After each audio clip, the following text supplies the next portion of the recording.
as I was saying, that DMSO is commonly used cryoprotectant for storing DMSOs, for storing hematopoietic stem cells.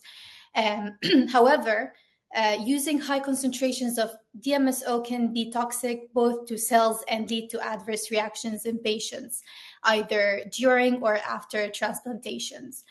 Now, the standard concentration used in our institution was 10% before changing it to 5%.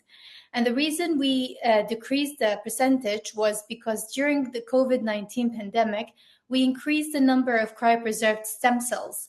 And it was for two main reasons. One of them was to ensure we had sufficient doses for transplantations. And the other one is that we wanted to prolong the window between the harvest and the infusion. And as a result, this caused higher incidence of adverse reactions that were linked to DMSO toxicity, especially in pediatric patients. And in order to address this issue, we decided to initiate a study to investigate whether reducing DMSO concentrations could maintain cell viability as effectively as the standard 10%, especially that other scientists and researchers worldwide have started to explore using other substitutes to DMSO or trying to test lower concentrations. And we can see that with the CAR T cell therapy. You can see that some companies use 5% already, or the 7.5%. So we decided to test that with hematopoietic stem cells as well. And the goal was to explore the potential benefits of using lower DMSO concentrations in terms of reducing adverse reactions and improving patient safety. And if you can see here in the method, so what we did is that we obtained fresh hematopoietic stem cells product from healthy consented donors, and we divided the product into two groups, right? One was frozen with 10% DMSO, and we used this as our control. And the other group was frozen in 5% DMSO, which was our tested, at the concentration we want to test. And before freezing the product, we measured the viability of the cells using flow cytometry testing to use this as our baseline to compare with the post-thaw cryopreserved product. And so then when we took each aliquot from each group, the 10% and the 5% DMSO, and we thawed them at different time points, being 2 weeks, 4 weeks, and 8 weeks.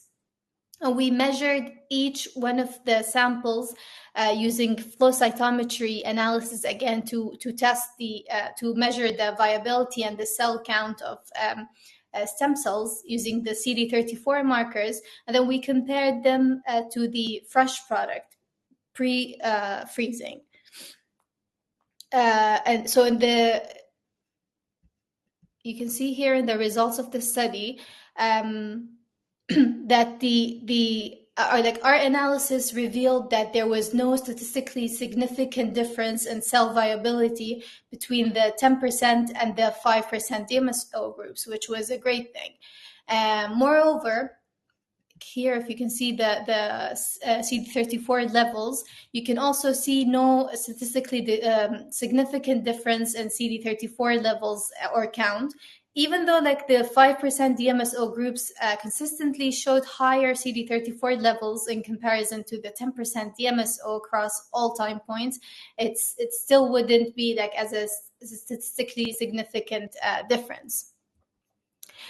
So if the viability of stem cells stored in 5% DMSO is comparable to those stored in 10% DMSO, it could actually support the use of lower DMSO concentrations, which can minimize adverse reactions. And this is fantastic. And it's particularly important for pediatric patients who are more susceptible to DMSO toxicity.